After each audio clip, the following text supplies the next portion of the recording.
Hello everyone. जैसे कि मैंने आप लोगों से एक कमिटमेंट किया था कि मैं आप लोगों को ज्योग्राफी पूरी तरीके से पढ़ा कर दूंगा, और दोस्त मैं अपने कमिटमेंट को कभी तोड़ता नहीं, ठीक है ना। और मैं आज अपने कमिटमेंट को फिर पूरा करने के लिए आ चुका हूँ। तो एक बार हम क्रॉस चेक कर लेते हैं हम लोग क्या क्या कर चुके थे।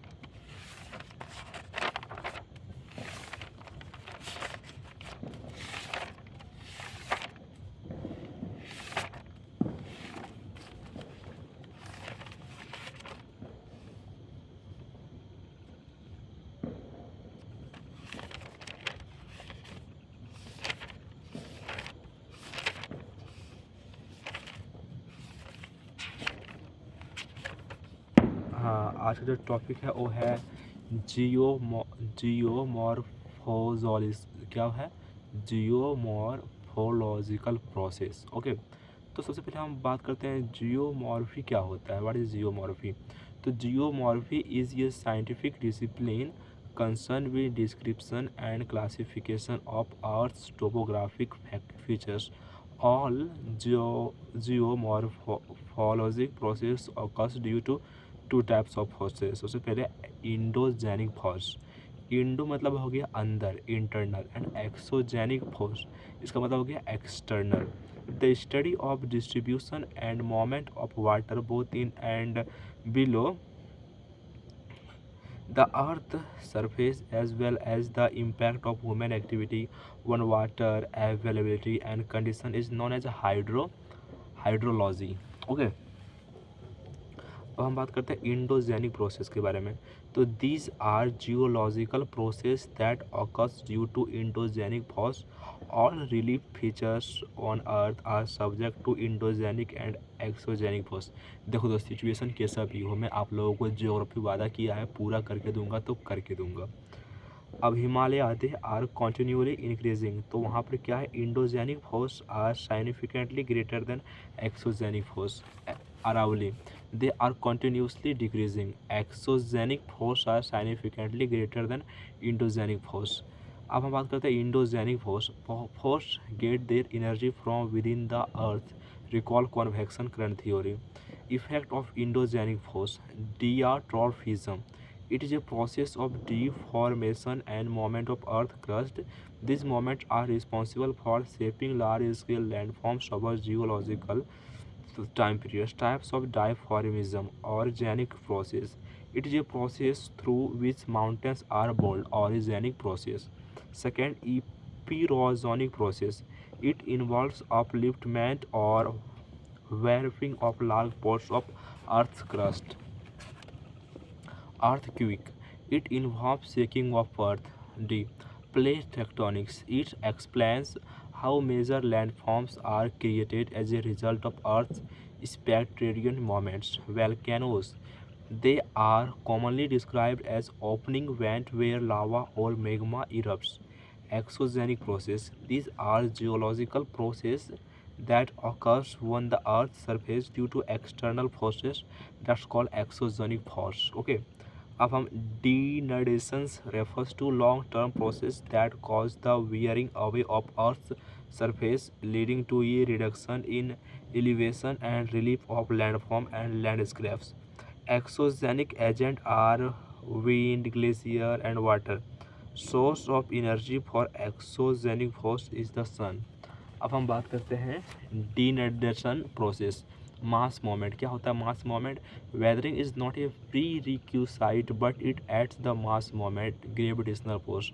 अच्छा, जो प्रोसेस होता है वेदरिंग का, ये होता है क्या, breaking of rocks, gravitational molecular stresses, chemical actions, weathering, इसको कहते हैं ड्राइविंग फोर्स एनर्जी। देन आता है इरोजन, ट्रांसपोर्टेशन, सीतो process, agent, wind, water, kinetic energy. अब वेदरिंग, तो weathering is the process of rocks and minerals breaking down और dissolving on earth. Weather खराब रहता है तो क्या होता है, बादल गरजता है, मतलब टूटता है। और वेदरिंग कितना प्रकार का होता है? सबसे पहले physical weathering. This involves the break down of rocks and soils through direct contact with atmosphere conditions such as heat, water, ice and pressure. Unloading and expansion, front wedging, salt crystallization. अच्छा, अब बात करते हैं chemical weathering के बारे में। तो this involves the decomposition of rocks and soils through chemical reactions such as oxidations and reduction, carbonation, solution and hydration.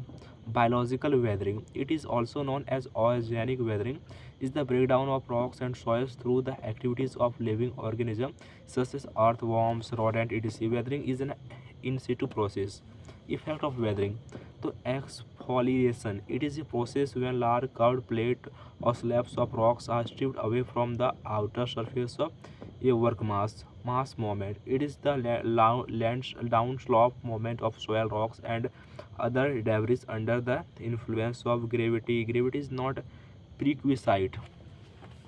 एक होता है रैपिड, तो landslide due to deforestation, avalanche, earth flow, mud flow and lead to soil liquefaction. Then slow, क्या slow creep, slow down slow movements of practical solifluction, slow progressive movement of mass down ये slope seen mainly in temperate region. Erosion, it involves transportation of rocks debris through geomorphic agents like running water, groundwater, glacier, wind down। Weathering का मतलब क्या हो गया, टूट गया, और erosion का मतलब क्या हो गया, उसको कहीं पर हम लोग भेज दिए। ठीक है ना। अब लैंडफॉर्म के बारे में बात करते हैं। तो लैंडफॉर्म आर नेचुरल और human made features on earth surface. They include hills, mountains, plains and more. The landform are form due to various agents such as river, glacier, wind, sea wave, ground water ETC. हम types of landform के बारे में बात करेंगे। तो सबसे पहला होता है erosional landform. They are created by the process of erosion. Deep, दूसरा होता है depositional landform. This are created when sediment are deposited in areas of reduce flow energy. Landform created by river, ये river goes through 3 stages: youthful, mature and old. The course of a river include the upper stage, the middle stage and the lower stage. Okay, youthful stage, rivers flow in speed, V-shaped valley, jaws, canyon, waterfalls, entrance, bend। youth body V-shaped होता है ना, तो इसी तरह the river flows through gradient of flat fan, example meander। दूसरा होता है old stage, the final stage of river's journey, ox, lakes, delta, flood zones। erosional landform, pathos, kettle shaped depression in the rocky bed of river valley, waterfalls, plunge pools, wave-shaped valleys, gorge, canyon, river, trench, entrance, meanders। अब हम बात करेंगे deep positional landform के बारे में। तो flood plains, oxbow lakes, U shaped lake, V shaped lake form when a river meander is cut off from the main river। meander alluvial form, leaves, braided trees। क्या बोलते हो यहाँ पर, खारपोता lake Bihar में है। It Asia's largest oxbow lake. Okay, landform created by glacier topography, oxbow land formation. हम erosional landform के बारे में बात करते हैं। तो cirque, they are created in head of glacial valleys, ridges, arid horn, hanging valleys, glacial valleys. दूसरा depositional landform, moraines, स्केस, ट्रंकीज, open shaped outblast plains, fossard, sea water entering into the glacier, torn lakes created when water fills up in creek, found here all the pond forms created by groundwater, also known as a crust topography। they are found in rocks that are permeable, क्या बोलते हो, thinly headed by highly jointed and cracked like limestone and dolomite, which are rich in calcium carbonate। erosional landform, sinkholes, dolomites, lapses, eolus, limestone pavements। depositional landform, stalite, pillows, stalagmite rising from the ground, stalagmite hanging from the ceiling। एक्वीफायर क्या होता है, ground water street between layers of hard rock below the water table. Landform created bye C waves, erosional landforms, Cliff, caps, stake arc. डिपोजिनल landform, bridge, dunes, वास, varies, strips, टोबैकोस। Landform created bye wind, also known as एक्कोलॉन landform. Erosional landform, पेडिपिलम, players, mushroom rock, pedestal rocks। depositional landform, sand dunes, types, Barchian and Sap, Ossis, small patches of fertile land with water sources losses when the grains of sands are very fine and light, the wind can carry it over a very long distance, such as sand, gas deposited in large area and is called losses. Thank you very much friend आज के लिए। तो मैं geography आप लोगों को इस तरह से पढ़ाते रहूँगा।